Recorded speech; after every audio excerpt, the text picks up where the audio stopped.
Are prescribed assets still on the table? And what is the risk of asset prescription in South Africa?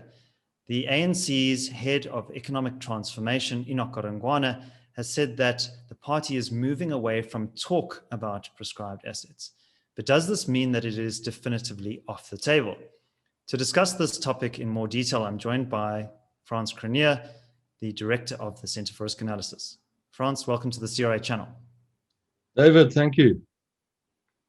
So Frans, what is your assessment of the risk of prescribed assets?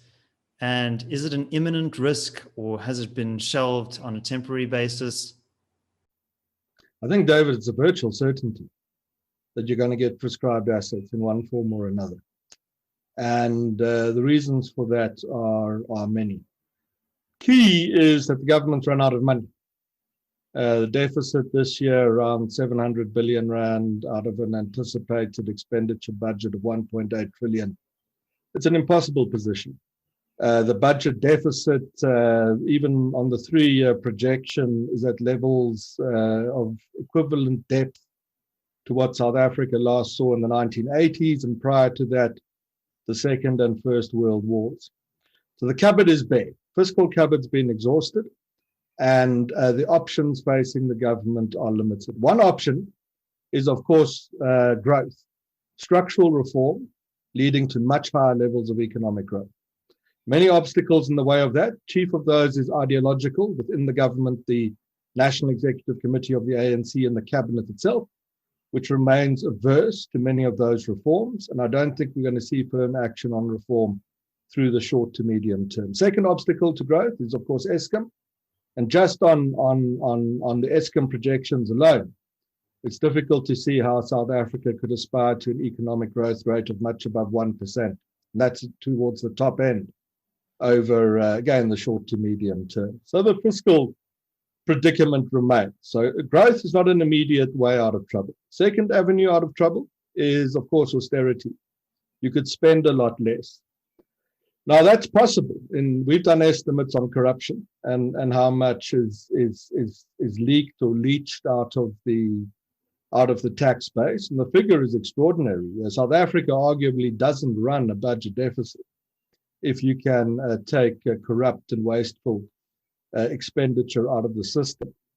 But that's not politically possible because the cadre deployment networks and patronage networks around which those are built require cash flow in order to sustain themselves. And if you interrupt the cash flow, you trigger incredible political conflict and infighting within the broader alliance, probably on a scale that alliance could not survive. So fiscal problem, extremely serious. The tax base stretched to breaking point, limited prospects of much higher levels of growth. And austerity is a virtual political death sentence for what internal unity remains within the ruling alliance. So there's a fourth option. You can go and borrow the money. South Africa has started. There's much fanfare about what it's got out of the IMF this year, but that whole IMF number this year is 10% of the deficit figure. And the ANC has long understood and well understood that surrendering to international financing institutions would be the surrender of policy sovereignty in effect, because the budget speech would be dictated then from Washington, and well, that was the view 20 years ago, and now Washington or Beijing, and both of those outcomes are unpalatable. So what options remain? Well, there are two essentially. The first is there's a big pot of money, and that is in the savings of ordinary South Africans managed by various institutions around the country. It's a vast sum of money, both in the public sector and in the private sector.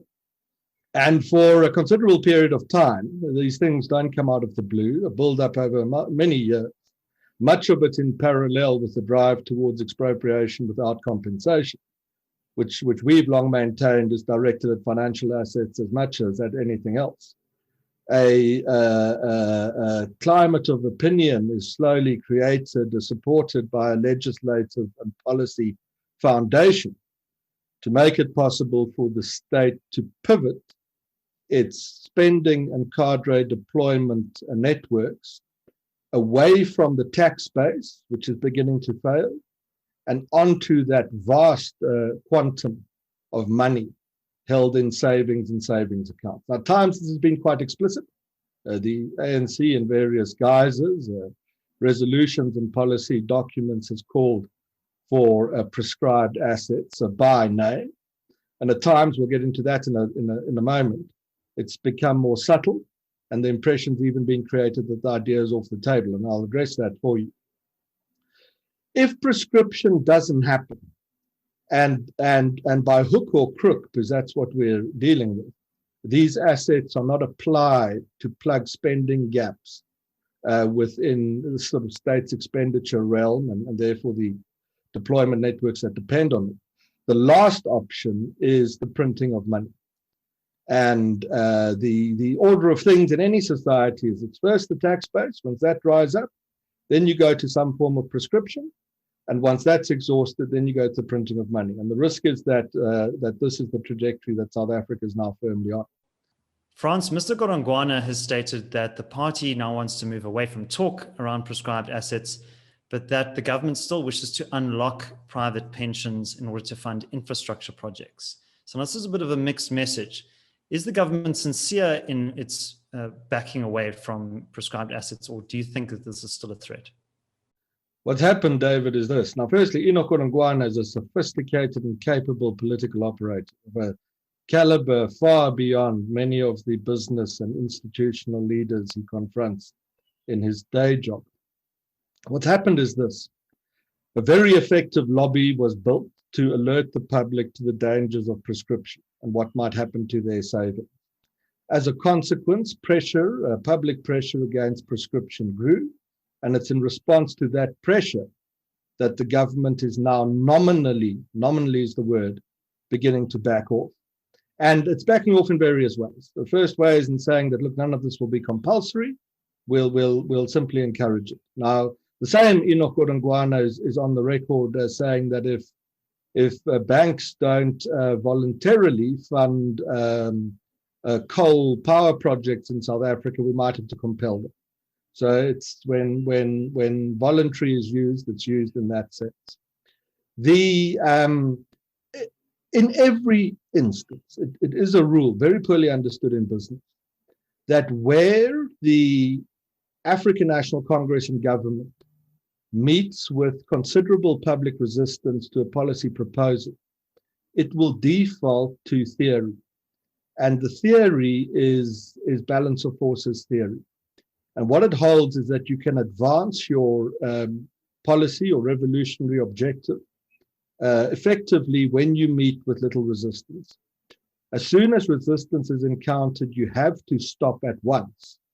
And you even have to step back from your objective in order to assuage public concerns and win back some political capital, and then use that capital to proceed in executing your objective.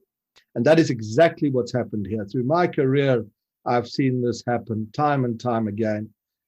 Too often, business and the media gets fooled by the initial climb down in thinking the idea is on the table, and then is surprised when the idea comes back, often in a different form, sometime later. Now, that's our call. This is exactly what's happening on prescription at the moment. As a consequence, I think the term prescription and prescribed assets is unlikely to be used in the language of drafting of policy or legislation or speeches for quite a considerable period of time. This is already working very well with some firms and institutions in the broader financial sector industry reading this as meaning that prescription is off the table. It's absolutely not. One of the approaches we now anticipate could happen around Regulation 28 is not to compel prescription through Regulation 28, but to do something far more clever, which is to amend Section 28 to further limit the exposure that institutions or funds might have to offshore investments or to equity. And by default, what that would force them into is into government bonds and therefore into supporting infrastructure spending. This is a chess game. It's a cat and mouse game. It has no definite end point. And it's a game that will continue to be prosecuted by the government in some form or another, as long as the very real fiscal cliff remains a potential horizon to which the government might proceed. Because if it gets to that cliff, David, and civil service salaries cannot be paid, and patronage networks cannot be financed, that's the end. Then the internal unity of the ANC collapses very quickly. It loses an election, and South Africa moves into a very new era. And that thesis remains the basis of our assessment. Prescribed assets remain a very real threat. I say a likelihood, I think perhaps an inevitability, that we're going to see in one form or another appear in the financial services sector here through the short to medium term.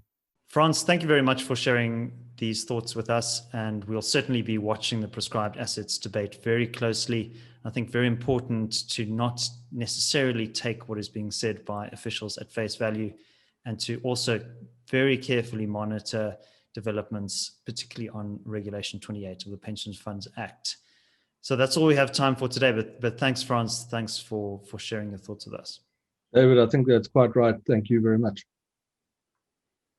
If you benefited from this video, please do give it a like and subscribe to the channel. Also check out our 30-day free trial. There's a link in the description below where you can get access to all of the CRA's research and bespoke client briefings. That's it from me, David Ansara. Until next time, take care.